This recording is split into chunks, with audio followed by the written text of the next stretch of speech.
Would you rather be loved by all or feared by all? Travel forwards in time or back in time? Ultimate ultimatums and diabolical dilemmas await inside the Dilemma Academy. Hey everyone, and welcome back to the Dilemma Academy. We're your hosts, CJ, Jess, and Demi, and today we have a chat about loving or hating work, changing your past, and beasts of the dark. So, without further ado, let's get started.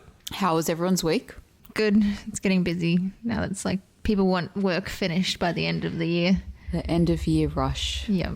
But hopefully that'll finish this week and then the last week of work will be smooth sailing. Smooth sailing. Lunches every day. No, it's been very busy for me as well. This next week is meant to be insane.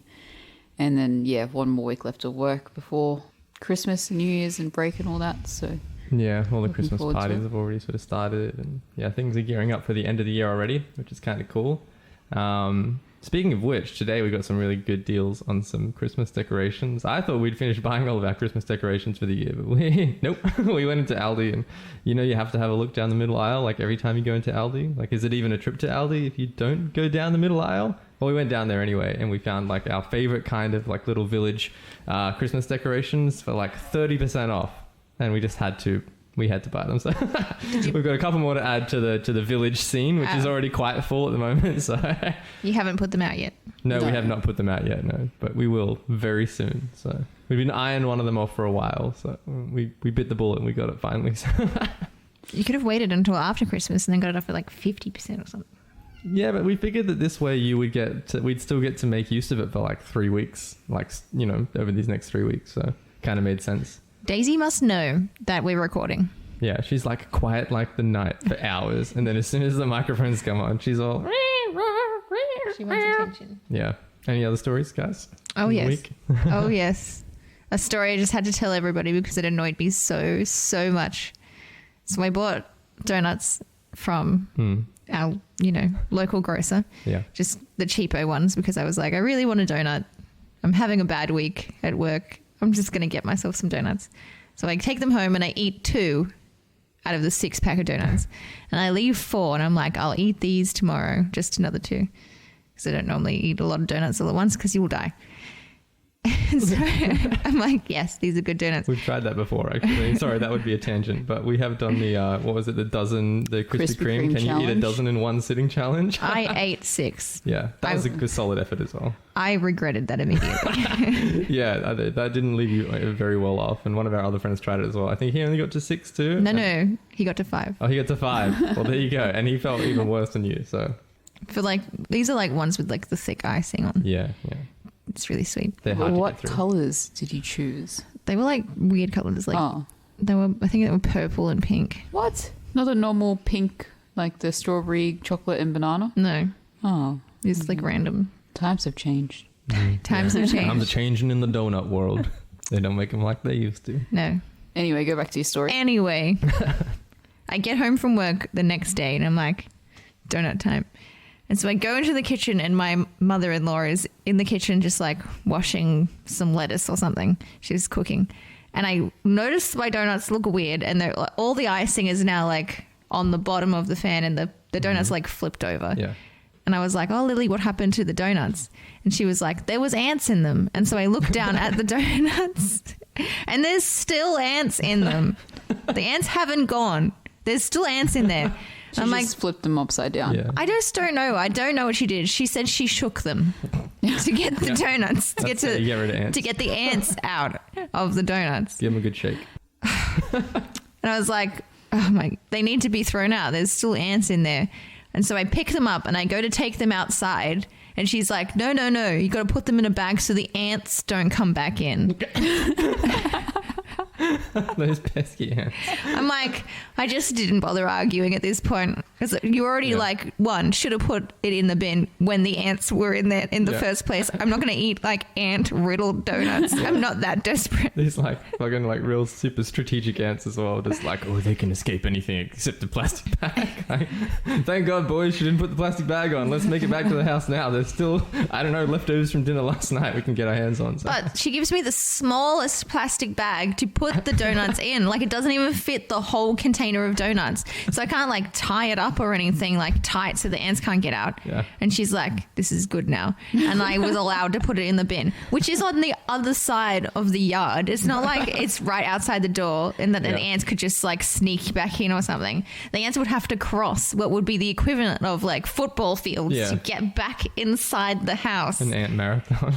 That's crazy. But have you had ants back in the house since? Yes, there was ants in the sink today. Oh, well, it didn't work then. They came back. I was going to say, at least her crazy plan worked, but clearly not. They came back anyway. You need a bigger bag. I was so annoyed. Yeah. Just put it in the bin. I think it's hilarious how they were just flipped over in the first instance. Like, she has this foolproof plan apparently for getting rid of ants, but the first thing was to just give them a shake. That'll get rid of them. She just shook the ants out. I'm not going to eat them again. The ants have been on them. I trust you. Throw them away. It's fine. My mum and I have a very interesting relationship. I love my mom. She's amazing. But she's overseas at the moment. She's overseas for about 5 weeks, and I won't see her until, 2020, basically. And, she's been overseas for a couple of weeks. So every now and again, I message her and I'm like, how are you going? And she doesn't message me back. And then I message her again. Hi, Mum. I'm good. How are you? She sees the message, doesn't message me back. So you know she's alive. I know she's alive. Okay. I know she's spoken to other people, but for some reason she has not spoken to me. And this is a very normal thing for my mom and I to go through because she just leaves me hanging. And I am literally like, do you see those memes that circulate on Facebook where it's like, mom, just talk to me or whatever. Like, you're in your teenage years and your mom tries to talk to you and you don't want to talk to her because you're a teenager. And then you turn like 25 and you want to talk to your mom, but she doesn't talk to you because she's busy. That's basically my mom and I. How do I cook chicken? Just cook for me and remember me. But yeah, no, she's doing very well. She called me yesterday. So now I feel the most hilarious conversation. Like it's just... hi, how are you? I'm good. How are you? I'm good. How is it in Nicaragua? I'm good. It's good. How's it in Australia? It's good. How's your family? They're good. How's everyone doing back there? Yeah, we're good. It literally went like that for like 15 minutes of just, I'm good, we're good, it's good, thanks good, see you good, bye good. You didn't tell her about the fires? By the way, guys, fucking fire central in New South Wales at the moment. I did tell her about the fires. She didn't care. Wonderful. Because she's not here. So she's like, oh, it looks like there's a lot of fires. And I'm like, yes, I can't breathe. And she's like, oh, okay. She's like, just breathe. It's not that hard. Yeah, I think, but to be fair, I don't think we've experienced this level of smoke. I don't even remember. Yeah, not around our area for as what I can remember in our lifetime anyway. Nothing as bad as this or as elongated, I suppose, as this has been going on for. It's been pretty bad. Like, yeah. They've had to, well, they haven't had to, I suppose, but they have had, they've brought, I think I saw like 20 something volunteer firefighters from the States and Canada have come over to actually help with the fires. They have. So back when there were the bad fires in California, there were apparently quite a lot of Australian firefighters that went over there to volunteer. And it's kind of like, there's a lot of goodwill. So a lot of American and Canadian firefighters are coming over here to help out as well. So they're actually giving up their Christmases and New Year's with their family to come over here and help out, which is obviously very nice. It is. Yeah, but I guess it also kind of shows the severity as well of what's going on. That we're sort of we actually really need that help, I think, to sort of start containing things. But I think the biggest thing at the moment is just the weather. So it's been so dry here, and the winds have been not particularly favorable either for all of the fires too. So yeah, it's just kind of crazy how, I think it's a lot of different things have added up to, what's currently happening at the moment, Yes, yeah. I saw a news article today that some of the glaciers in New Zealand have started turning red because of the smoke that's travelled over there from the east coast of Australia. Really? Yeah. Yeah, kind of crazy. It's insane. Completely separate story. Remember last week, this is a follow-up from last week of the delivery driver, whose name I didn't know. Yes. Do you know the name now? Yeah, well, his name was actually on his shirt. And I noticed it. Yes. His name, Driver. Wonderful. Oh. was excited there for a second. Yeah, so thought I you- still don't know his name. I thought you really followed through and like would give us the name, and his name would be like Ben or something. Yeah, no, I still, yeah. But not yet, but I will come back to you with the real name. I just Hopefully couldn't another pass up update that next week. opportunity. So guys, I actually have a follow-up from episode 5 where we discussed the question, would you rather donate your body to science or would you rather donate your organs to people who need them? And there were a couple of people who had listened to the podcast, and they gave us some more information, because there was actually a woman who had gone through the process of donating a loved one's body to science upon her request. And what this person actually told me about the process, it was quite surprising, because they said the process is actually very long and very complicated. Wow. It's not that easy. It's quite easy in comparison to donate your body, donate your organs, but quite difficult to donate your body to science, because there's a lot of paperwork that you have to fill out to ensure that it actually is properly donated to science. So she said it was a very arduous process, but they knew that it was, you know, their loved one's wishes, and they got through the process. They didn't know if they would actually be able to succeed or not, but it took them a while and they were able to do it. So she said, one, it's really difficult. And another person raised that when you donate your body to science, you can actually donate your body to a whole range of disciplines. I'm not sure if you can actually choose which discipline or where the body goes to, but when you donate your body to science, what's also included in that category is donating it to the police force. Yeah, forensic sciences. Yep, yeah. Body forensic farm? sciences. Is it a body farm? What do you mean by body farm? Where they so UTS has a body farm at the moment in somewhere close to us, where they have bodies and they either like bury them in shallow graves, Yes. or they have them laying on like the ground, and then That's they have exactly- the camera filming them 24/7. That's they exactly Yeah, what it is. that's It's exactly like what it is. taking your arm and taking an arm and then burying it at like 5 meters, 10 meters, and 20 meters, and then seeing how quickly it decays or how differently it behaves. Depending on the different environments. And apparently that's covered under donating your body to science. So, which rocks. I want to visit one of those body farms so bad. Yeah. Yeah, well, I suppose you know, it makes you think, because when they find a body, they're usually able to estimate this body has been deceased for 3 days or 48 hours or 12 hours or longer. How do they know that? They must have learnt it somehow. So it is quite interesting that, you know, donating your body to science doesn't just mean to universities, you know, for students, or, you know, to like museums or whatever, like, you know, research, but it's also to forensic sciences to be used in that way. So Very cool. it's, very interesting. And obviously the uses are endless. So I thought I'd just provide a bit of an update in regard to that question. All right. Time to get stuck into today's dilemmas. And I think that Demi is taking us away with the first question today. Yes, I'm going first. All right, so would you rather work very hard at a job you find rewarding, or hardly have to work at a job that you don't find rewarding? Okay, it's an interesting one. I'm going to clarification question. Yes. A job you find rewarding, what is included in rewarding? You can find it like rewarding spiritually, financially, mentally. Yep. It's whatever your personal Whatever you can- rewarding is. Okay. All right. Cool. Okay. So I mean, okay. So my assumption would, rewarding for most people would be it gives you some, you know, great senses of self-satisfaction. You enjoy it, you know, to the point of loving what you do, excited to go to work every day. And I would, I guess, say financially rewarding as well. Well, I guess, I was going to ask, is this just rewarding in the sense of fulfillment, or are we talking about two different jobs where you get paid exactly the same amount of money?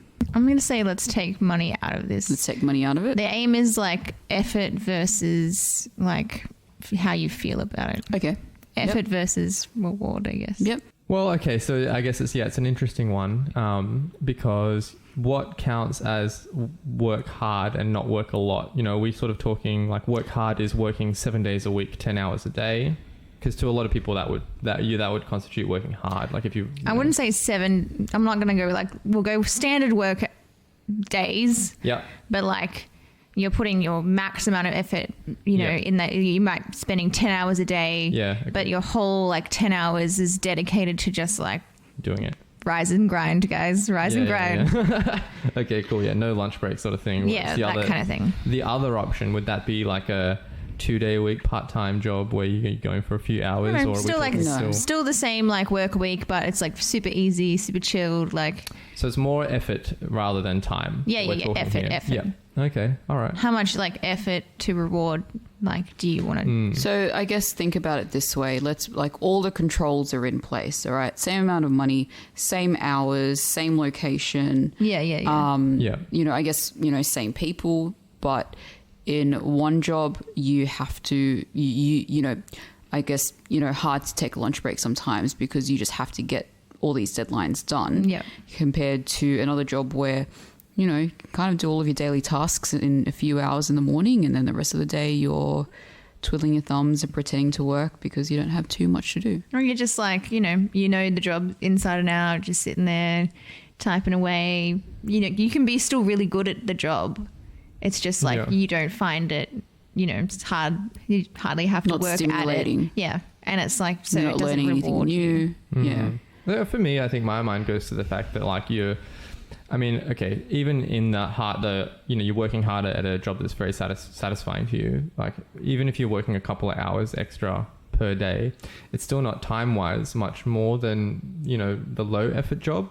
So I feel like a low effort job roughly around the same amount of time is going to be like still not hard, I suppose, but still, you know, draining in some ways because it'll still be tiring. You're still, you know, away doing something that is not necessarily probably even less fun than the other one because it's something that's not satisfying to you. So I feel like that would be hard in its own way, even if the work itself wasn't particularly like required a lot of effort. Like even if it was just sort of mindless, you know, sort of that sort of mindless drone style work where you just, I don't know, you're filling out a sheet after sheet of data or something like that, you know, fairly easy. But I feel like it would be difficult in its own way. So I'm leaning more towards the really satisfying job, because I think when you're doing something that's fun and it's satisfying and you really like it, the time tends to go by quicker anyway, or at least it feels like it goes by quicker. And I think that if you had the feeling of purpose every single day, then, I mean, I think that's something a lot of people actually search for in their careers anyway. And I think a lot of people would give up extra time to have that in their life every single day. So I'm definitely leaning more towards that way right now. Yeah. It's definitely interesting for me because I've actually been in a situation like this. Not exactly like in this scenario, because the job that I'm currently working in now, I did move to be, you know, closer to home, higher pay, that sort of thing. So there were those incentives there. But I was very, very happy at my old job. But the one thing that I think made me feel unhappy in that job after a little while was the fact that I was bored. I knew the job back to front. I could do my work really quickly if I wanted to. And I just felt like I had reached the ceiling at that role in regard to what I could learn. So I didn't actively go looking for another job, but when the opportunity came up, I went for it, got the role, and based on my personal experience, definitely enjoy my current role that I have now more, even though I am so much busier. I could leave my old job, you know, cleared, like 0 emails, cleared all my tasks, be back to base every single day. In this current role, I certainly cannot do that, but the days do go by quicker. I have a more sense of purpose and fulfillment every single day. And I'm now at my current job, longer than I was compared to my old job in terms of, you know, like a year, 2 years, 3 years, whatever it is. But it feels like less than half the time. What if you think about it in a way where if you work at you work really hard at the rewarding job and all of your brain activity and your creativity and essence is taken up in that role. If you work in you hardly have to work and it's not very rewarding. You have like that brain power there left to be creative when you get home, or to feel like you want to go out and do a sport, or do all these things after work because you still like have You're looking the, for something to stimulate. Yeah, you have a lot of like, you've just been thinking about it. You're like, oh, I really want to paint that painting, and you've thought about it all day, and you're going to go home and paint or that kind of thing. I think there's nearly 3 prongs that would potentially change my answer, to be honest. I think that could be one of them. Like if you're so drained from the satisfying job that you literally have no energy outside of work to do anything, that's a pretty big like impactor, especially about to start a family, to think that, you know, any time outside of that really satisfying work might be impacted to the point where, you know, you couldn't enjoy spending time with like your family anymore. That would be a pretty big blow against that answer. I think the other 2 factors which we've set off limits for this one, but I think would be time spent and money earned. I think if, you know, the time spent was less on the less effort one, that would make that more appealing as well. If you only had a 6-hour workday or something like that, or even just a 4-day work week where you got like a 3-day weekend. And I would say also, like if you told me, oh, you're going to make 3 times as much money in the monotonous job as you would in the super satisfying job, that could also be something that could quite easily sway your mind as well, and would definitely, I think, make the choice a lot more difficult. Oh, I think definitely if you're talking about making, you know, twice as much or 3 times as much as, you know, the satisfying job but for less pay, then of course I think a lot of the answer would be much clearer. But I guess that's why we've removed the factor of money. Yeah. Well, I mean, if I'm thinking about it, I think the biggest factor now that could potentially change would be that first one, which would be the energy that you have outside of your job to do other things. Yeah. Because like my mind immediately goes to all the creative things that I like to do outside of the scope of work and all that sort of stuff. And I think a job is always going to be a job, and regardless of how much you love it, it's always going to be one thing or like one set of things. It's one part of your life, and that's well, personally speaking, I think, you know, works best for a lot of people, is how it should be. You shouldn't live to work, you should work to live, and it should just be part of your life. Yeah, it should be an easy integration, which I think is why if you take that element and say, well, yeah, that would probably change my answer in all honesty. Yeah. And I think that it would change my answer. It would sway my answer more so than the other 2, more so than the time and more so than the money. Because I think if you think about like a really job that's going to really, you know, satisfy you, and, you know, like you say you love animals, right? I know Demi loves animals. We all love animals, but like you could take, you're a zookeeper every day and you get to be around all these awesome animals. It's like, that would be so much fun. You probably wouldn't it would be such a job where you wouldn't care if you were making $30,000-$40,000 less than maybe what you could be, because it's such a unique like experience. But if I said to you, well, when you go home at 8 p.m. at night, you've got no time, no energy left for your family, for like all of the other things in life that you love as well, I think that's when it starts to become a really hard decision to make. I think that's possibly over exaggerating it though. Yeah, it is. Because in this question, if you go home from like your super fulfilling zookeeper job at 8 p.m, you'd also be going home from the unfulfilling job at 8 p.m. Yeah, I know, but but there's still that level of tiredness, because if you're bored, that's also very tiring, strangely enough, doing nothing. Oh yeah, I completely agree with that. I think I'm just going off the stipulation that with the low effort job, you would have energy to go and do other things. Yeah, which is what not necessarily. In my brain, like that's how I looked at it. Like when I was thinking about this question and thinking about like the possible discussions behind this question, was like the ability to have the extra capacity in your brain to do all of these other things outside of work, because you're not so like mentally drained from working really hard, even though it's really rewarding. The thing that I found when I was working at my old job, which I still did enjoy quite a lot, I definitely didn't hate the job. But what I found myself feeling every morning was, I think similar to a role that, you're very busy and you wake up, you're like, oh gosh, I've got so much to do today. You also wake up when you have a role that you're not too busy in, or you don't have much fulfillment in, and go, oh, what's even the point of going to work? And that in itself is quite tiring because you get to work, you don't have pressure, you don't have deadlines. It's quite simple and straightforward, but you have to sit there, you're obligated to be at that location, at that workplace for X amount of hours. And that is draining in itself on a mental note. But having said that, when I was working in my old role, I definitely did feel, I think, a bit more creative. I had the space and the time to allow creativity and to allow myself to dedicate more time to other things. So we're all actually part of a charity, and I definitely did a lot more work for that charity back when I was working in my old role compared to now, because my mental space is just, it's just full from work sometimes. I do literally come home, I just need to like zen out because I'm so busy. There's still other times in my current role, though, when I come home and I'm really, really, I guess, invigorated because I've had such a great day that I come home and I'm like, oh, no, I really want to do this bit of work for the charity or do this creative thing or whatever because I've had a really good, fulfilling day.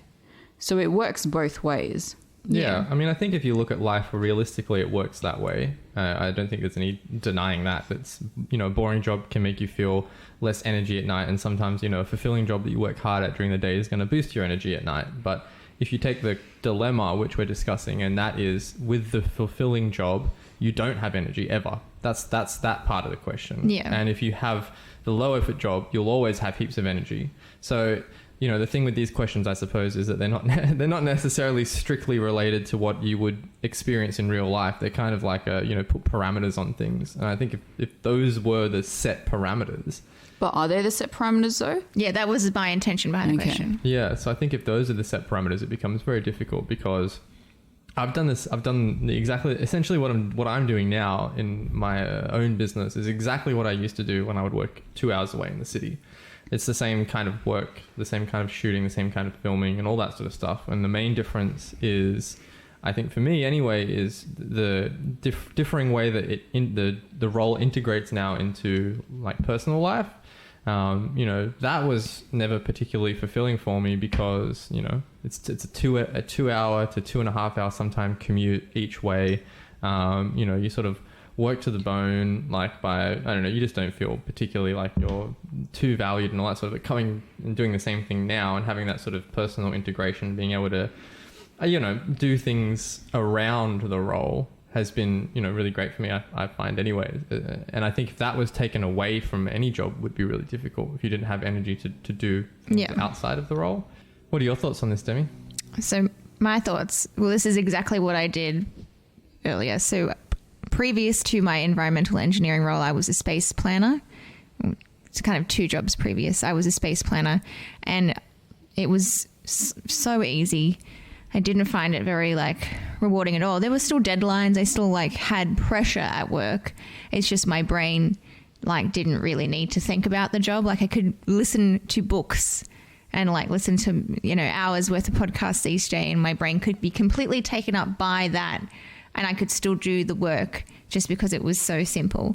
And I was like, I can't do this anymore. I'm just so fucking bored every day. So bored. Even though I liked my role because I liked the people that I worked with and I didn't want to leave them, but I just couldn't do it for the rest of my life.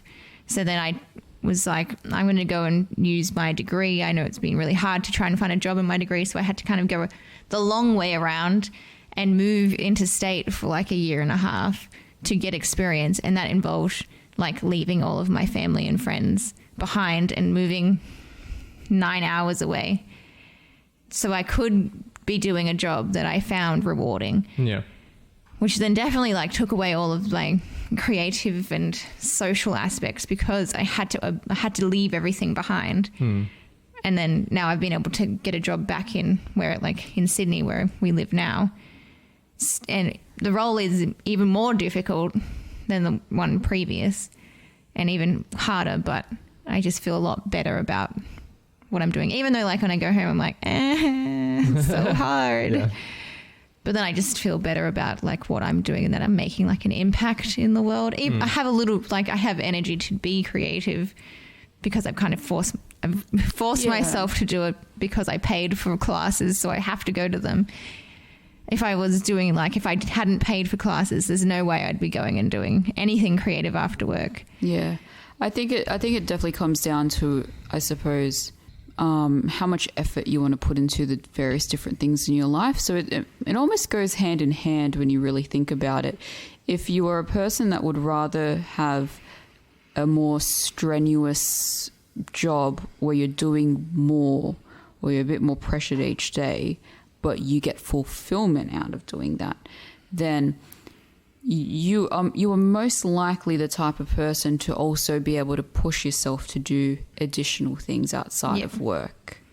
Whereas if you're a person that would rather do the bare minimum, or would rather do a role that you know back to front and you do not want to go for a new challenge or a new change, then you're probably also pretty relaxed in what you do outside as well. You're probably going to go back to a very regular, normal routine. Like if you're the sort of person that has always taken, has always had a dance class once a week since you were 10 years old, and you still continue doing that, that's the nature of habit. It's not you going and doing something brand new. So I think it really depends on how you are as a human being. Are you a creature of habit, and you like to do the same things every single day? You do not like change. You do not like to challenge yourself. Or are you the type of person where you do like a challenge, you do like to be uncomfortable because that's how you learn, and therefore you try and you come home and you think, oh, I am really busy at work, but I really should try and do this creative thing that I do want to do. I got to force myself out of my comfort zone and do that. Yeah, I agree, but in some ways I also disagree, because I think it's going to be contextual to everyone what kind of job you find satisfying. And to you guys, maybe a job that challenges you every day is what is personally satisfying to you. But I think there's a lot of people out there who would love to go to work and be satisfied doing something very similar every single day as well. We know a lot of people that are like that. Yeah. They're it's not their, their career isn't their driving point in their life. Yeah. Yeah, so, it's funny in a way, I suppose, we're talking about this question sort of in very binary opposites, where one is very satisfying and one isn't. But I think depending on the kind of person you are, one of them, the opposite, it could be true. Yeah. Where, something that is low effort is your very satisfying job. And, that gives you energy to go out afterwards and have all your creative outlets and do other little projects and all that sort of stuff. So, yeah, I think it's just really, personal at the end of the day as to which way you sort of... Can we actually answer this question? Yes. It's the aim of the game. Yeah, I think I can answer it. I think that for me anyway, the big factor that's changed my mind from originally when I was thinking about my answer was the fact of taking this question as the satisfying job gives you zero energy or want to do anything outside of the job. Because I don't want to be like the kind of, obviously in real life, I'll be the kind of parent, for example, that, life and work go hand in hand together. Do you know what I mean? And that's the way that we'll do things, because we have that, aim, right? But if in this dilemma, it's you can't have the satisfying job and then also have energy and time to go and do things with your family outside of work, I would take the easy option, because I think for me, when this little Bubba comes into the world, I think that he's going to become number one priority over work, regardless of how satisfying it is. And I think that that's why I would go with the easy but still have energy after work option for this question. The hardly work at a job that isn't rewarding. Yes, I would choose that one. I think this question is, your answer is obviously very indicative of what stage you're at in life as well, though. Yeah. Yeah. Because... you could be an early 20-year-old starting out in your career, and you'd rather choose the the harder role because that's your focus, or you could be, I guess, in a later stage of your career where you may be approaching retirement age, and you've done your hard yards, you've paid your dues. Now you want to relax. Yeah. Or you could be like you're about to become a father. Family life is suddenly about to be really important to you compared to what you've been doing for the last almost decade. And that's where your priorities are obviously shifting now, and that's perfectly acceptable. Yeah. So this question actually has quite a lot of different facets, because it also depends on what stage you're at in life. Yeah, it's incredibly You know? contextual. Yeah. Just like, So most of the questions that we discuss on this show. So we just have to answer in our own context, and that Yeah. would be my contextual answer. Jessica? My answer is what I'm currently living right now because I'm quite happy with it, and it's the harder, more fulfilling role. Yeah. Because I think that's just what makes me happier as a person, knowing my nature, knowing my character. CJ, you're taking care of the kid. Yeah. Stay-at-home dad. But having said that, like in a perfect world, I would love for the working week to be 4 days work, 3 days off. I would love. Oh, that would be amazing. It's shown to be more productive. Yeah, they're actually. trialing it in parts of the world, I'm pretty sure. Or some companies in some parts of the world are trialing a 4-day working week. I think Google may have even trialed it for a period of time there. I don't know if think- it's something that's continued or not. I think so. Could be wrong. that would be perfect. But like I already know. I mean, I don't know who I'm going to be in 6 months' time because this baby's going to come in about 3-4 months, and I have no idea how my life is going to change, but you would think that I would still be myself. I would still keep a lot of my identity, and a lot of my identity for me personally is my work. Yeah, I don't know how you're going to handle not working during maternity leave. She's probably going to go mental. I think I'm going to go mental. All right, well, that's 2 of us have answered. Demi, Yes. what's your final verdict on this one? My final verdict is, Jessica's answer. So I would Satisfying job. rather work really hard at a rewarding job Interesting. because All right. because I've lived it and I've Yeah. had to Yeah. to make that decision. I don't think either answer is. This is not one of those ones where one is wrong. any of us No. think one's right or wrong. It's just what works best for you. Yeah. Yes. So, Yeah, it was quite interesting. all right. Let's move on to the second dilemma for this afternoon, then, shall we? Is that mine? Yes. It is. Okay. So my question is, would you rather change something in your past or get a real life get out of jail free card? Let's do some crimes. Let's do some clarifying first.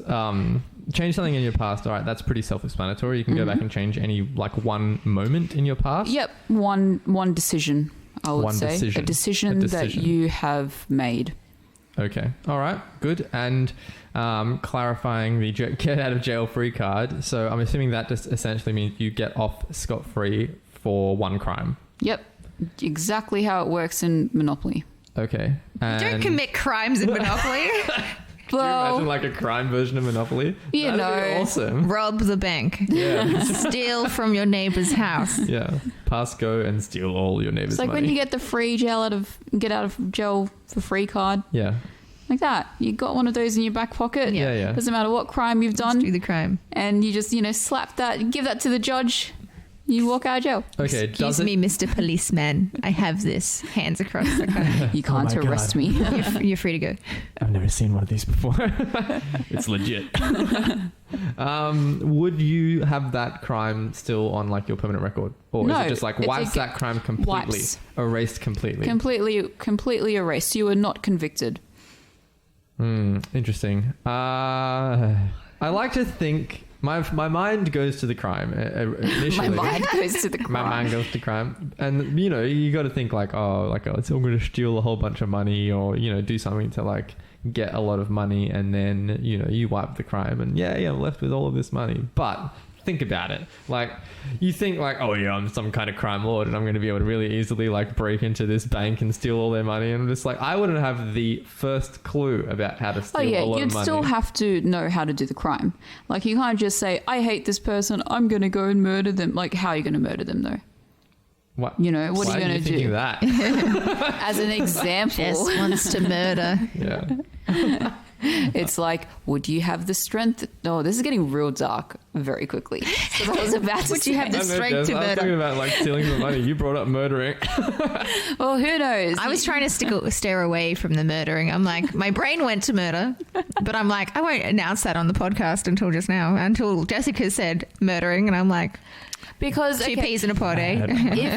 if hypothetically you did want to kill someone in Australia, it is a bit more difficult, I would say, because you don't have easy access to guns. You just have to get your hands more dirty. Exactly. And Stab someone. do you have the strength to do that? Honestly, You have to be, I think, a very special type of person to be a true killer. Yeah. I don't think a lot of people have the guts to be able to. Like, it's not a challenge. Like, it's not a challenge at all. But I'm just saying, like, realistically, it is so, I think, against what a lot of us can do. Murdering someone was not on my radar at all. Can I say Any crime, you could steal a pack of gum. Like, I don't know. I have a question. from murdering to gun theft? Do I Gun theft? No. Gum theft. gum? Can I have this card? Like, can I get this card and then just like keep it in my back pocket for whenever, for the rest of my life? Yep, because it means that you have, not chosen the path to change your past. You've got this card. You could never use it. That's another risk. Yeah, that's what I'm saying. Like, so I could just like keep it on my person. Yes, you can. Just in case something happens, and I'll be like, "Hey, you got this card." What do you expect to happen, Demi? I don't know. That's what I'm saying. Like, I don't know what's going to happen. So maybe Get caught up in a drug bust. I don't know. maybe it would be good to have this little like get out of jail free card with you on your person. Like, stipulation: you cannot transfer the get out of jail for free card. like someone else. I can't give it to somebody else. I don't want to give it to somebody else. It's my fucking. get out I'm of just jail free saying, card. if Dylan were to do something, Hey, he's on his own. there we go. Is it automatically used if you commit a crime and end up in You jail? must choose to use. It's a voluntary It's a choice card. of I can Yeah. choose to use. Okay. It's like, when you get, a gift card Yeah. and you go to the store and they're like, okay, this is going to be $100. You can either get your gift card out of your wallet or not, or you could pay for it. Yeah. Fair enough. It's your own choice. Okay. All right. I'm trying to think if there's anything in my past that like I could change. I'm sure, like everybody, there's things in their past that they could change, but like would change my life drastically. Because then that's the butterfly effect. So. Yeah, it's a hard one. I mean, I'm thinking like, what would I change in my past? I mean, there's not much short of maybe going back and telling myself not to play soccer that one day that I broke my leg awfully, because that's probably like from a pain perspective and pain management and like physio and like still having issues with that leg to this day. Like that has impacted my life quite You old significantly. man. Yeah, I know. But that would probably be the main thing I'm looking back at my past and going, that would be nice to change. But again, it's butterfly effect. You don't know like what effect that would have on the future, because a lot of things in life were impacted by the fact that I couldn't move around properly for a few months and all that sort of stuff. So who knows where life would be now, as opposed to a get out of jail free card, which is very like, you could just, you could keep it in your back pocket. Yeah. Hey, you accidentally like run over somebody one day. You use it, like there you go. You don't go to jail for manslaughter for 10 years. Like, your life saved essentially. So you could just like, keep it. I mean, you could also try and use it strategically though. If you did want to get, if you did want to kill. yeah, that's right. Or if you did want to, just get like $5 million, you could figure out how, you could do an Ocean's 11. You could, try and steal it from the bank. Just do an Ocean's 11. Just like, I'll just do an Ocean's Just 11 chuck by an myself. Ocean's 11. Chuck like an art really ritzy art heist. Yeah. Because, break into, like, who's the richest person in Australia? Break into their house, steal a piece of art. That would be way more difficult than what you think. The rich people in Australia would have like security cameras, security guards. But she's saying electric like fences. use the time to figure it out and then commit the crime. Yeah. I think the get out of jail free card could go one of two ways. It could be, something that, gives you supreme confidence in your life. Like, hey, you know what? I'm just like carefree. I might accidentally commit a crime or blah, blah, blah. That's all right. But it could also play on your mind in the other way and just be like, I have to commit a crime now. I've got this get out of jail free card. That's how I would think. I can kill someone I really hate and just completely get away with it. I can steal this thing and just completely get away with it. Everyone would be just tiptoeing around Jessica. She'd be like, what? I can kill you at any moment. You know what you could do? You could just keep doing crimes until you don't get away with it. I didn't even think about that. That is fucking... It's nearly like it's like your life vest. It's like you can just start committing crimes and then you just use it when you get caught. But that might change your entire life. You might get, a taste. A taste for crime. You're like, a taste for crime. You're scarily already getting a bit of a taste, Jess. I can see the murder in your eyes. She's thinking about it. She's gonna I can kill all these people. Yeah, but what about that? Like, what if you did get away with like 20 crimes and then you were caught on the 21st crime, charged for everything? Could you use your get out of jail free card to like wipe all the crimes because you'd be sentenced in one go? Or No, do 'cause you you'd just be- wipe the latest No. crime? You would be One convicted of count. multiple crimes. Yeah. Okay, so you just wipe the latest. Or, Yeah. or the So you worst. wouldn't Or the really- worst one. The one Yeah, that would put the you in worst jail one, for the yeah. longest. So you would okay. Well, in that sense, then it wouldn't really be like a life vest because you'd still But who knows whether you'd be convicted of all the other crimes that you committed. Mhm. Yeah, Weren't caught. exactly. true. What's the evidence? Where's the evidence? I feel like I'm leaning towards the get out of jail free card, Are to be you? honest, because I feel like it could save your life if you accidentally committed a crime that you really didn't mean to. Like it happens, you know, you're sleepy while you're driving, you fall asleep, and you crash into someone or something like that, and bang, that's like manslaughter. You're in jail for at least a few years, surely, if that happens. You know, like you can't foresee the future, and it's a good safety card to have, I suppose. What it doesn't wipe out is how you feel It's about guilt, it, and yeah. guilt. Yeah, that will never go away. But you know, it might be worse because you think, you know, I mean, I suppose the cards, you know, you can use it or not, but you might be in a situation where you accidentally run someone over and you think, you know what, I deserve to spend 2 years in jail for that, to learn my lesson, and then you don't use it anyway because the guilt might be worse if you just get off scot-free. You know, you've just you know, severely injured or hurt or like potentially killed somebody, and you're just like get off scot-free. That could really play on your mind in a bad way as well. Yeah. So I don't know. It's a really tough one because I could go back and, you know, not have a broken leg anymore. That might have impacted life fairly minimally up until this point, and I might just be a healthier individual for it. Do you know what I mean? You just don't have a sore leg I just today. don't have a sore leg all the time. So, you know, who knows? Really, it's definitely a hard one because you're sort of weighing up the unknown future, Yeah. and also the fact that you could voluntarily commit a crime, I suppose. Like if the opportunity presented itself, like you know, you always see like those Armatech guys or whatever, and they're like reloading they're like reloading the ATMs with all the cash, and you just think, there's only 2 of them, and only one of them's got a pistol. Could I? Could I do it? Could I do it and like get a whole bunch of money? Maybe, and then you could potentially get away with that and have a bit of money, but I don't know. I feel like organizing a crime that would be beneficial enough to your life would be really difficult. So I think in my head, I'm tossing up between a accidental crime that could put me in jail or going back in time. And you're shaking your head, Jez. So as you have been, you know, talking about manslaughter, I was trying to think back to my criminal law, you know, class back in law school. Not Jess's speciality. I did not work in criminal law. So I was really trying to think back.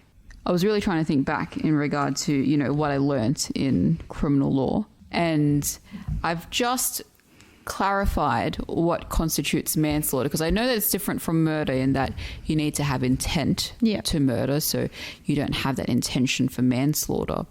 But it's not like, you know, you get into an accident and the other person, you know, say it's a car accident, and the other person in the car, you know, is unfortunately killed. Like, you're not immediately going to be, you know, charged for manslaughter, or that doesn't necessarily mean that you're going to be convicted for it. Is it only if you're being found negligent, like you were doing something that led, like you were swerving around or you're drunk or something? Yep. So it has to have an element of negligence to it, and it's basically, you know, a common example of manslaughter is committing an unlawful or dangerous act which does result in the death. Like king hitting somebody. Exactly. Because you were negligent. You knew that it could cause somebody damage. Exactly. So that's one example. Punching someone, you know, they fall through the concrete and they die. Other examples are they you know, I'm just reading this at the moment, not bothering to secure the scaffolding on a house, resulting in the death of your apprentice, for example. Okay. Shooting a bushwalker by accident on a hunting trip. So I think, you know, if you were... You shouldn't be out hunting if you can't tell the difference between a bushwalker and whatever it is you're hunting. Well, yeah, exactly. That would be very difficult though, because you could have just fired at some, like you could be like genuinely thought that was a deer or a kangaroo or something, just because you saw a flash of color. You'd have to be so unlucky as a bushwalker to get shot by a hunter, I reckon. Like, that's why you should always wear bright colors when you go bushwalking. Yes. Yeah, exactly. Especially in countries where you can get shot. Shot, I know. But yeah, so for example, it is still a bit harder to get charged for manslaughter than just, you know, being involved in an accident and then the other person dies and you're like, oh crap, I'm going to be charged now. Yeah. So, Yeah, but you don't know what you're going to do in the future. You could make like just a really bad decision, and you are being negligent. Yeah, accidental negligence is still negligence, I suppose. Right? Yeah, 100%. Like, I'm sure someone like take the scaffolding one where the Jedi's apprentice died. Like if you accidentally forgot to secure the scaffolding, that's still negligence. It's still negligent because you forgot to do it. Like you didn't go out of your way to forget, like to not do it. Oh yeah, you can be unintentionally negligent. Yeah, definitely. It's just like safety wasn't in your mind. Yeah, exactly. So. I think I'm taking the get out of jail free card, to be honest, because I think it's just good to have that safety net, and that's how I would use it personally. I think I'd keep it in the back pocket as a safety net, just on the off chance that something really unfortunate happened like that and I needed to use it. It would be good to have, and I guess if the opportunity ever presented itself to like significantly advance my life in a positive way committing a crime that didn't hurt anybody else, then I would probably, it'd be good to have that option there as well to go, hey, I could do this and completely get away with it. So. Crime doesn't pay, CG. The mafia would. Unless you have a get out of jail free card. Yes, here's what I think. Here's my like thing I could have changed in my past that would significantly change my life. I think I could have been a really, really, really great ballerina. Yeah. And if I went back in time and like somehow incepted my parents to put me into ballet school as a really young child, I feel like I could have been like in the Australian ballet. Yeah.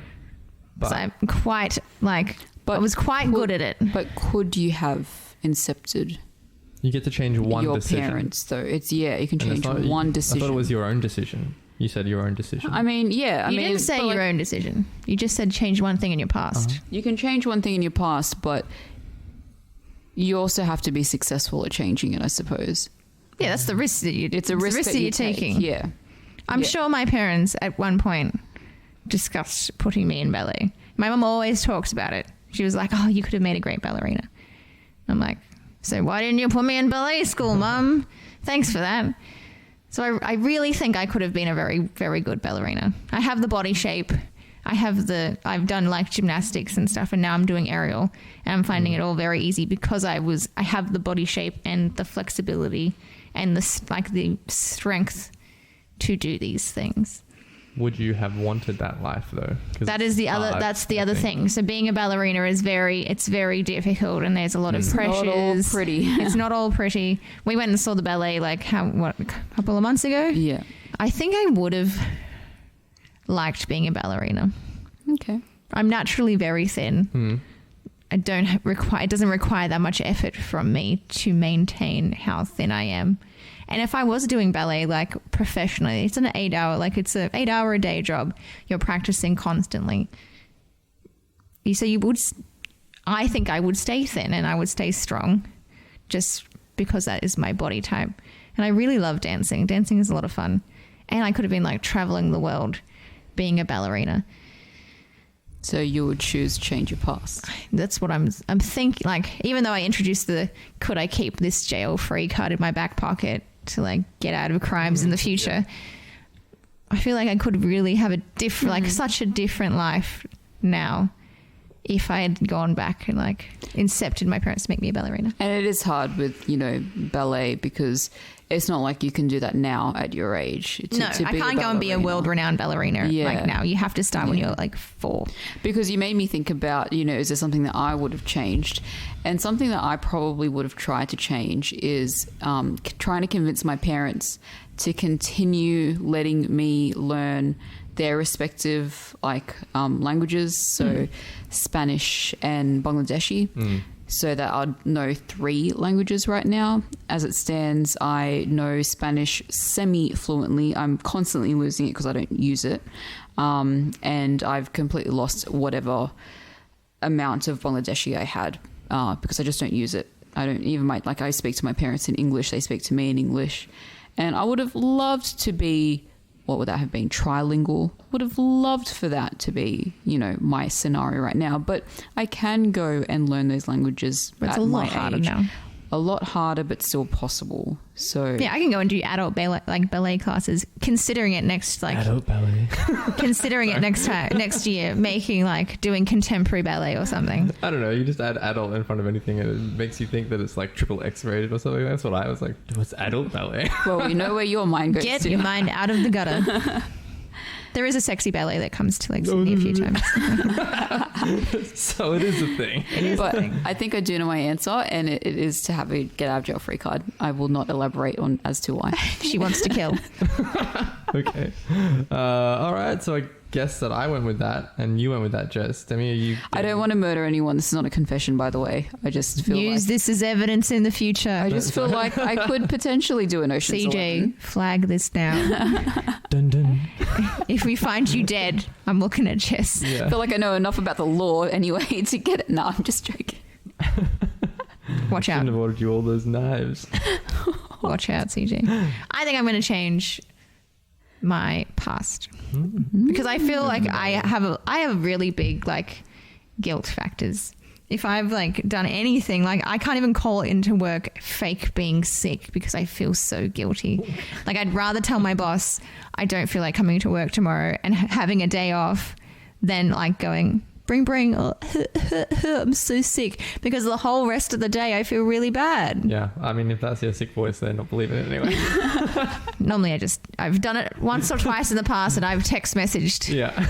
That's the way to go. Then you don't have to put a voice on. But then I This out felt of the so podcast guilty. in case anyone listens from Demi's work, because now they know for the text message. No, I've never called in sick at my work actually. In my current job, I have not used one sick day.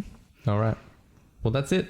2 and 1 again. No unanimous decision yet. Let's see if we get it on the third Oh, and yes. final Okay. dilemma. Of the All right, day. I'm looking forward to this. I'm one. looking forward to this one as well. Yeah. All right. So my dilemma is a simple but interesting one. Yes. Would you rather be a vampire or a werewolf if taken in the traditional sense? The traditional sense. So the okay. traditional sense is vampires can only be up at night. Well, yeah, their skin you burn in the sun, so you can still be up in the daytime. I just have to be suppose, but inside. You have to can't be in direct sunlight. Okay. And yeah, you can only drink blood for sustenance. Food has no taste. You can still eat it, I suppose, if you want to, but it gives you no sustenance. It gives you no taste. So it has to be blood that you eat.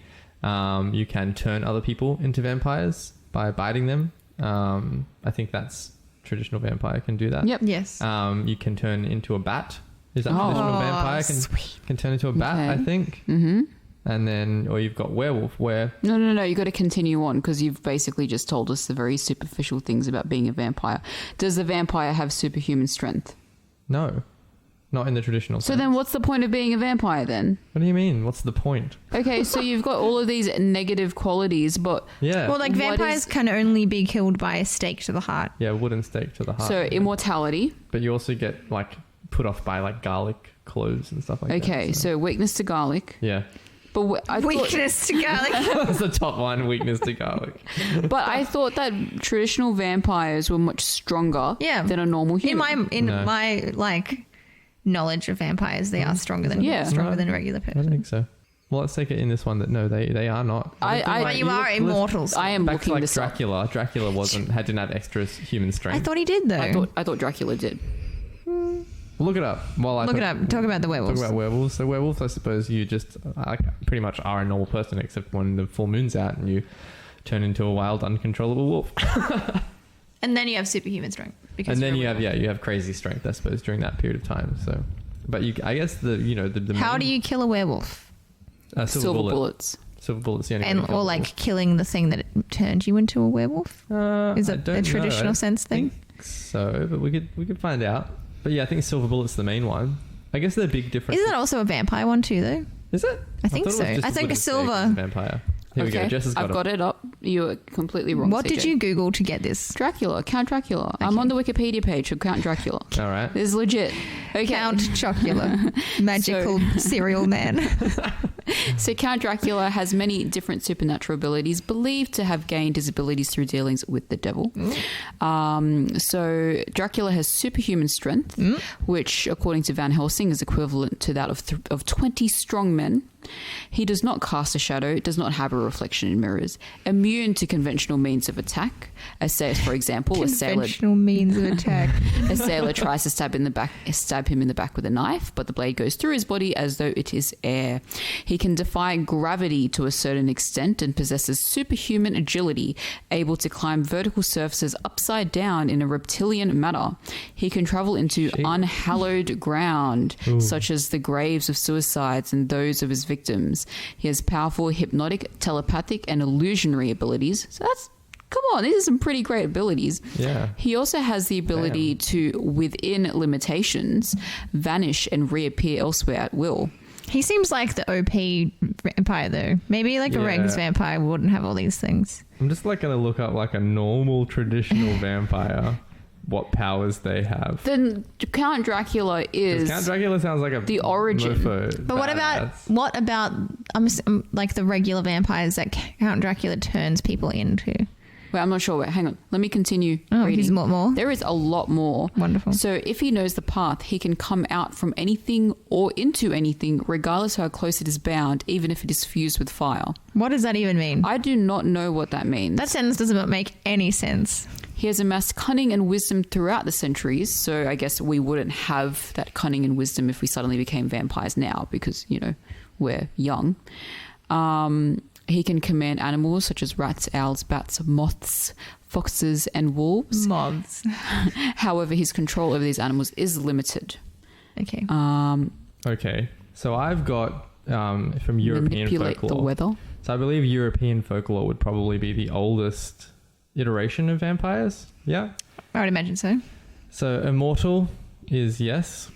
They apparently do, in the very old traditional sense, have enhanced strength, but slightly enhanced strength. We'll just say enhanced strength. It's not the equivalent of like 20 something, blah, blah, blah. I think like a werewolf would have more strength. Yeah. Some enhanced senses, unnaturally good healing, some flight. Don't know what that means. Only some flight.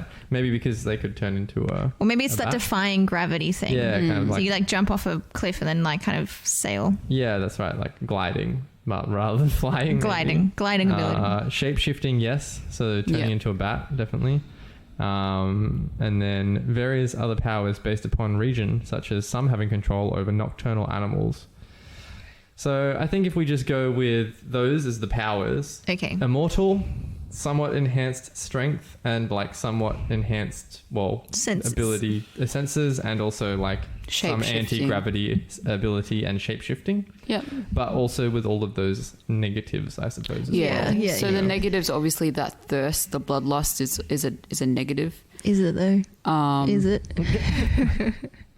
Yes. Religious symbolism. So not only would you be repulsed by garlic, but also crucifixes and sacramental bread. Okay. Explain. Oh no, but I love sacramental bread. Is that My like favorite. the body of Christ biscuit thing? Yeah. Okay.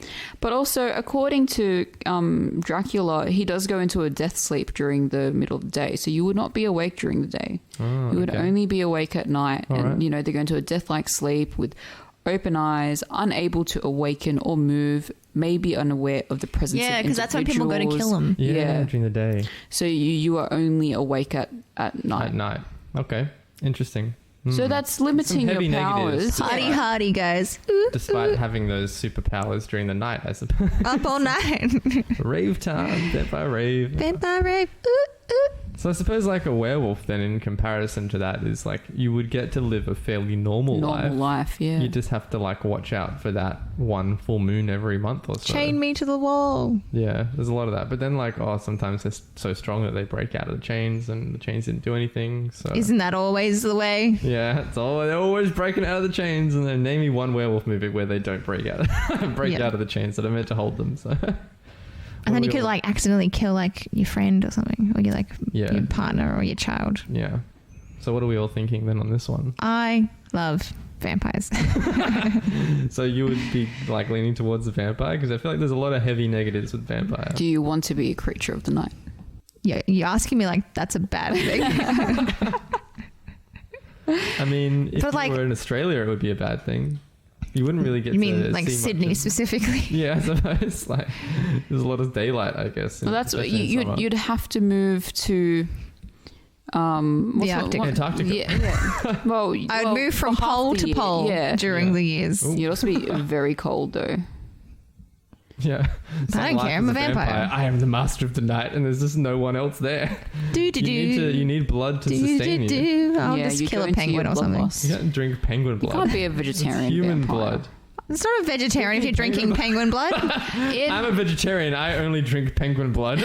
In vampire speak, killing animals is vegetarian. Otherwise, where would you get your blood? You can't get it from Fucking plants. Twilight. Get that shit out of here. It's true. It's true. We're making up stories about vampires. It's true. Twilight is trash. If your diet consists only of blood, you have to go to. You still have to drink blood. You Yeah. can't make fake blood. Yeah, you Fake can't. blood will not sustain you. No. What show the is most- it that has the vampires that have synthetic blood? I have no idea. It's a TV show. But I feel like I think it's I think the closest from what I've seen is Vampire Diaries, Do where they drink synthetic blood? they don't drink synthetic blood, but they drink donated blood. yeah. Let us know. Like, there is a show, I 100% have watched it. Is and it they True Blood? drink, they drink synthetic blood. I don't know. Is it some kind of like vampire set in the future kind of thing where they have synthetic Yeah, blood? I think so. Yeah. Let me Google it. You discuss. Yeah. I mean, I don't know. The negatives of being a vampire in that traditional sense, really, I feel like they really heavily outweigh Do the you? positives. Like, I do what, not. What benefits would you get from the positives if those are all the negatives? Like, you have to drink human blood, so you have to go around to people's house at night and source human blood from somewhere or a hospital or get it somehow. Yeah, right? I guess you'd have to kill more. You would be killing more people as a vampire. Yeah, so that would be really annoying. One, two, Annoying. to just be in like a death sleep during the daylight, so you would never see daylight again. That's annoying. Three, you would have no control over what happens to you at that point. Like, you'd be afraid for your life all the time, because obviously you'd have people out trying to kill you because you're a vampire. Like, vampire slayers are a thing, and they would exist if there were real vampires in the world. So you're like completely, at risk of death for a significant But portion what of the about day. like werewolf hunters as well? You still have werewolf hunters. Yeah, but I just feel like you could get by on a much more normal life with being a werewolf, you could get though. by like having a normal life until it becomes a full moon, and then suddenly you become a werewolf, and all the werewolf hunters come out as well because they know it's a full moon. Okay, but that's one day a month as opposed to like every single time the sun is out during a day. Okay, I found it. What did you find? There is multiple instances of this. The first thing that I found was a movie called Daybreakers. Oh, yeah. I've never seen that movie, but apparently I've they heard of do it. live on synthetic blood. What I was actually thinking about, because I remembered it was an anime, this is why I know it, it is Blood the Last Vampire. You guys would have never have seen it. But my sister and I, defos, remember this. Yeah. And they drink synthetic blood, because I remember there being like little like packets of blood that they drink. Well, there you go. It is a good anime. You probably wouldn't have access to synthetic blood though, like in our world, because it doesn't really. Hey, when I was Googling this, it said synthetic blood promising, vampires thrilled as a headline for a news article. Are werewolves immortal? I don't think so. So I they think just, they just live a normal human life? human life. I can have a look and see whether they have elongated life or not, but I don't think there's Do they any... have a shorter, or is it a shorter lifespan? No, they have longer, don't they? I thought they had longer lives. Not immortal, but I thought they just had longer lives. They aged less quickly. That could also be Twilight though, so I'm not sure. Let me have a look for you. I'll look up werewolves and see sort of what they're rocking. The thing about werewolves as well is that you would have to go through that extreme pain every full moon to Yeah, that turn would be into a pretty bad. werewolf. But do they remember it? I think so. I think that's one of the things, like they remember every single bit of pain. Okay. Yeah. But you do live like a relatively normal You life. do live a relatively normal life, and if Harry Potter were real, you could get the Wolf's Bane potion, and If therefore Harry you Potter just were real. curl up in your office like Professor Lupin as a werewolf, and then you're fine. But what does he do? Like what? I don't know. So can you believe that Demi does not read Harry Potter? I've read all the Harry Potters. Crazy. I've read all of them. I have all of the books at home. I just don't watch the movies, and I'm not obsessed with it like the rest of you guys. So Professor Lupin was bitten by a werewolf as a child, and he turns into a werewolf, like very traditional, turns into a werewolf once a month. Very, very painful process. Goes, rabid and, terrorizes people and all that sort of stuff. But Professor Snape creates the wolf, or cooks up the wolfsbane potion, and it just means he still turns into a werewolf, but he still has his mind intact. So he knows to just curl up in a room somewhere and wait out the night. All right. So you just like his body turns, but not his brain. Yep. Okay. Werewolves were said in European folklore to bear telltale physical traits even in their human form. These included Hairiness. the meeting of both eyebrows at the bridge of the nose, What a telltale Isn't trait. that already you, CJ? curved fingernails, low-set ears, and a swinging stride. One method of identifying a werewolf in its human form was to cut the flesh of the accused under the pretense that the fur would be seen within the wound. A Russian superstition recalls a werewolf can be recognized by bristles under the tongue. So I think if you Lift that tongue, Lift your CJ. tongue, CJ. I think if you went with the werewolf option, you do have to have some of the physical traits of a wolf manifested in your physical appearance. You just need to wax your eyebrows. tweeze. Yeah, wax your eyebrows or tweeze that unibrow. Does curved fingernails mean like claws? Yeah, like Clip claw-like 'em. fingernails. I think. Clip 'em. Yeah. I like that idea. Get a manicure. What was the other one? Bristles under the tongue. Well, that was a Russian superstition. What was the other one? There was 3, wasn't it? It was the eyebrows, the claws, and they believed that if they cut you open, that you would have fur under your skin. Okay. But that wouldn't really be a visible characteristic No, unless someone no. was really It would not. after you. So yeah, what are your thoughts, guys? We've sort of had a fairly big discussion Yes, about what is in each now. So When you first asked the question, my immediate thought was vampire, but I think I was thinking about the pretty version of vampires, aka Twilight. the golden or sparkly vampires. The Vampire Diaries Yeah, vampires. Vampire Diaries vampires are probably the best vampires. True Blood. I haven't watched much True Blood, but I love True Blood. Yeah, I do know they're like super strong and stuff. Yep. But after thinking about the realistic life that I would have, I would still want a normal life. So I would have to choose werewolf. Okay. Is that just from the pure fact that you kind of can live a relatively normal life still? 29 days out of the 30 in a month, I'd have a normal life. The one day, that's just my bad day of the month. It's your one bad day. It's my one bad day. As women, don't we all have that anyway? Exactly. Like, how different is it really? It's the time of the month. What do you mean? That was no, the werewolf time of the month. It's upon us. Yeah. I still really like vampires. It's very Still emo of me Yeah. to be like, It is very emo. be like radical vampires. It's fucking party and drink blood, bitches. Yeah. I feel like you could really you know what? You could amass a following as a vampire, I reckon, and you could take over the world. I already have the teeth. That is true. Maybe you already are a vampire. I already have fangs. We haven't spoken about the positives of being a vampire too much because you're sort of thinking, oh, Count Dracula was by himself, and you could turn, I could have a people into coven. vampire. Yeah, you could have a coven. Just have a party every single coven. night. Isn't a coven a group of witches? What would a group of vampires be? Oh, I think A it's still called a vagabond? coven. A vagabond of vampires? That sounds pretty cool. I thought it was still called a coven. Can we change it to a vagabond of I think it vampires? is. No, we can't. So I don't want a vagabond Trying to Google of what is vampires. a Yeah. group of vampires called. I think it's still a coven. Will I get an answer?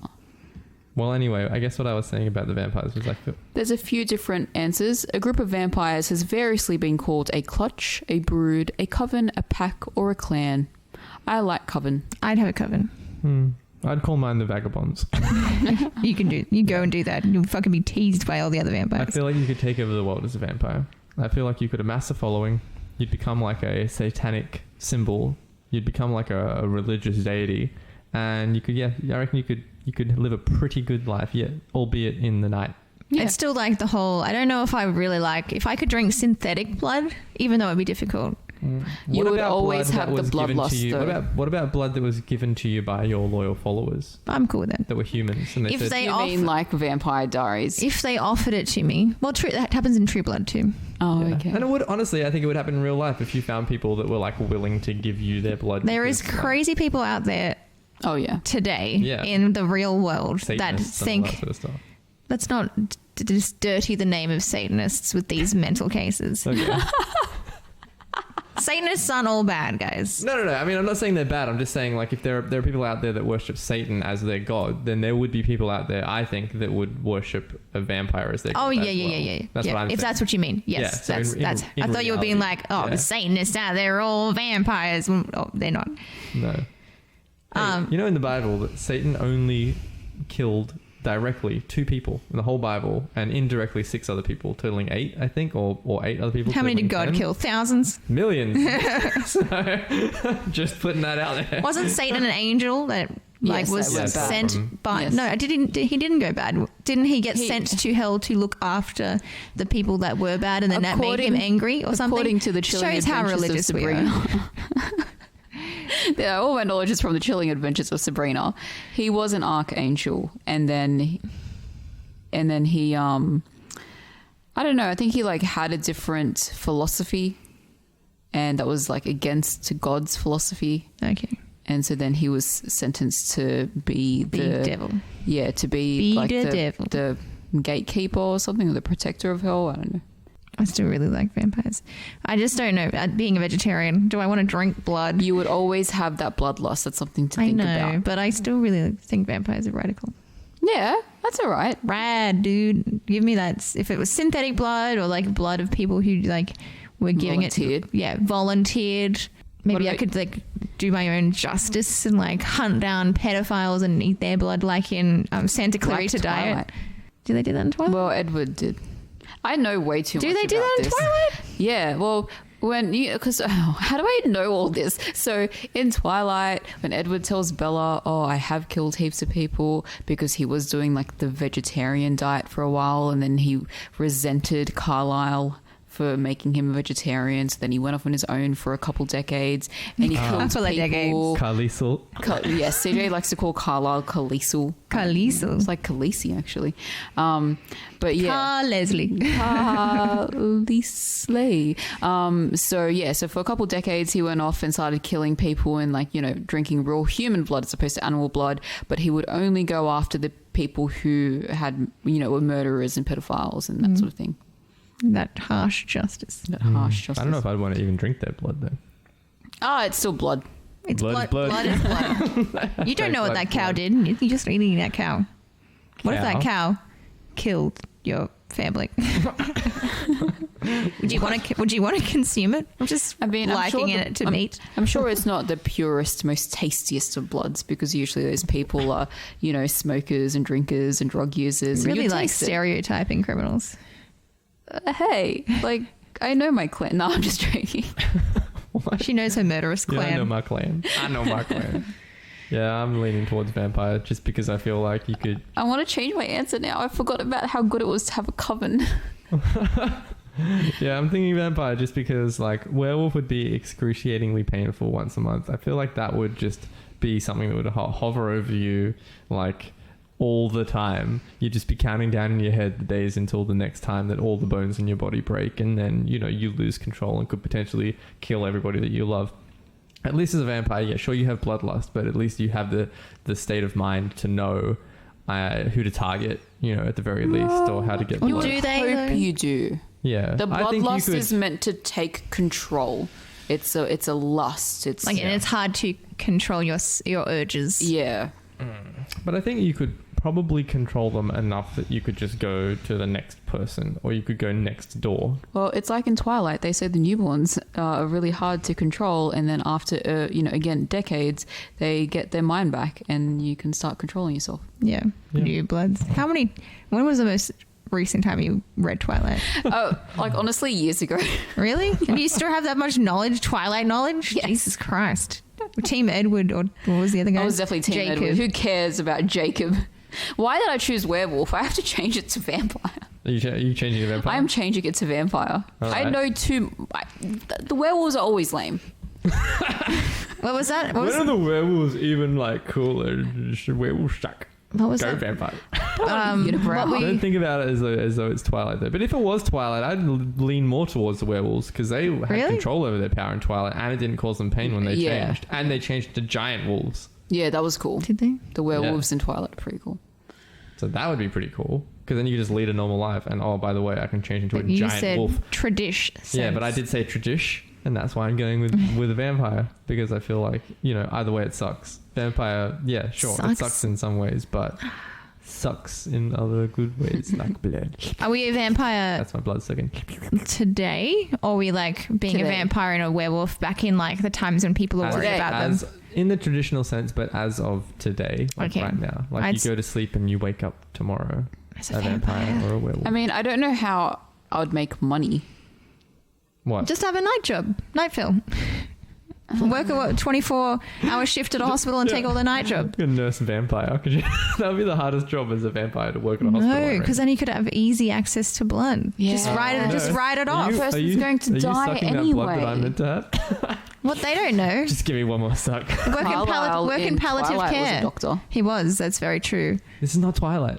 I'm just saying. No, work No, that in you work have in a palliative ridiculous- care and then just take a little sip, little sip What are you from doing? these sick I'm people. just taking a little sippy sip. Is that all right? I'm sorry if everybody just laughed in the microphone really loudly. Okay, all right. If I had a coven, sippy. if you both became vampires, I would be a vampire. Little sip. Team vampire. Yeah. Team vampire. I'd totally be a vampire. Yeah. I've Yeah. loved vampires for such a long time. Yeah. We Yeah. could all just like hang out in the middle of the night, drink some blood. Go and party like in the city. Okay. That's weird. Party vampires, Yeah. coven vampires, have our own castle, Yeah. Castle. Do a lot of Like- karaoke become a Yeah, just in those dark karaoke. rooms. yeah, totally. So unanimous decision. I think so. Unanimous decision. Yay! Yeah. Vampires, bitches. Yeah, Yeah, it's good. All right, we're all vampires. we're all Cool. fucking vampires. We're a vagabond. No, we're a coven. For a coven. If you want to be a Let us- vagabond, go and have your own coven. Let us know what you guys think is a better term for a group of vampires. It's a not coven of vampires? vagabond. A vagabond of vampires. A vagabond is a person. A vagabond is not a term for a group of people. Yeah, but it could be. That's what I'm saying. It's not. A vagabond of Never. vampires. Sounds badass. Tonight. All right. Well, I guess that's it for the dilemmas for today. We got the unanimous decision right That at was the end. very interesting. Yeah, what a weird assortment of conversations that we had today. We went on a real roller coaster ride. a few tangents. Yeah, it was a good one though. Good job, guys. Fan. Good talks, good chats. See y'all next I'm time. finished. Do your exit. Do the thing. Yeah, do the the exit? Do the All right. thing. Do the Roll thing, exit. CJ. Well, that's it for this episode, everyone. Go and check us out on Instagram at the Dilemma Academy and leave your suggestions for dilemmas you'd like us to discuss. You can also find us on Facebook, Twitter, and YouTube, or you can email us at thedilemmaacademy@gmail.com. Also, if you like the episode, why not follow us and leave a review wherever it is you listen to your podcasts. Until next time, school's out at the Dilemma Academy.